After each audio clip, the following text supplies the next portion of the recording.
Hey, nobody told me we were filming already. This is Dimitri at the National Posture Institute, and I was just, well, never mind what I was just doing, but I'm in my car right now to try to provide some advice today for those of you that work with clients who do a lot of driving. Outside of having them implement the 4 points of posture, which real quick, typically this is something what people would look like while driving, either like this, kind of slumped over and slouched forward, or cocked over in what we call the gangsta lean.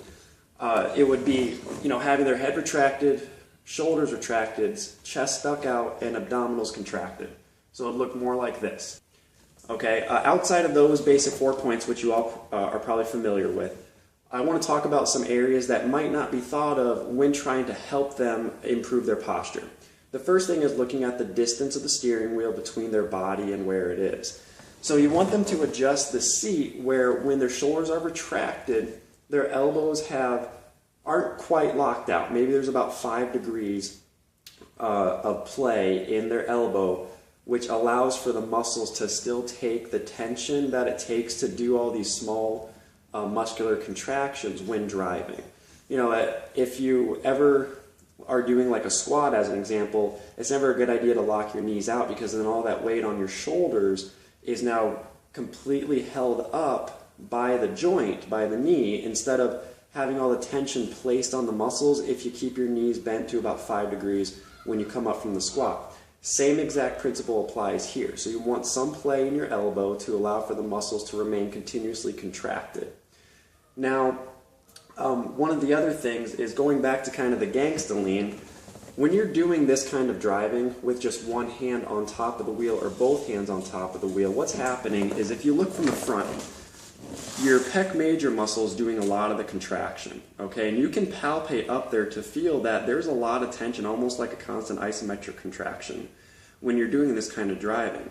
So if you were to do this driving with one hand only for, let's say, like an hour, and you get out of the car and you check your posture, you'll see that whatever hand you're driving with is actually starting to, your whole shoulders internally rotating forward, and you'll be able to see more of the front of your hand on the left side or the right side as an example, compared to your other hand that wasn't doing any driving on top of the wheel. So what we want to avoid developing that internal shoulder rotation. And now, when I was going through my driving school when I was younger, I was taught to have your hands at 10 and 2 for best control. But I more like having them a little lower, about midway to the wheel, around 9 and 3 if we're using the clock as an example. By doing that, or keeping your hands more underneath the halfway point of the steering wheel, you better protect yourself from overdeveloping your pec major muscles and developing that internal shoulder rotation. Okay? Now, going over to the other side, there are 2 main points that you need to consider when looking at your client from the right side. The first thing is, especially if they are driving a manual or standard transmission where they have to shift a lot, you need to make sure that they don't drop their shoulder. Especially with the center rest, it's easy to, even if you're trying to drive with your left hand at 9 o'clock, to still lean over and drop your shoulder down to do the shifting. So it's very important they maintain the 4 points, and when they're shifting, they might not be able to use their whole hand or cup the shifter. Like when I shift, I sometimes need to, making sure my shoulder's retracted, more loosely grab the shifting knob instead of having my hand fully on it, so I can maintain that retraction. So it's going to look something like this. And you see, even when I push forward, I use more of my fingers instead of my whole hand, and that helps me maintain my retracted shoulder a lot better. Now, the other point I wanted to emphasize, and this is really good for anybody in a car that's in the front seat, never, absolutely do not ever reach back like this to grab something, whether it's a purse, a baby's toy, whatever. Okay, there are too many examples of people that we have seen that have either strained or completely torn their bicep tendon when they're reaching back and hyperextending their shoulder like this. It's just not worth it. Just, if you have to get something, wait until you stop, if possible. But with all that said, going back to the other side. Okay, now the last thing I want to talk about is having your client get in and out of the car.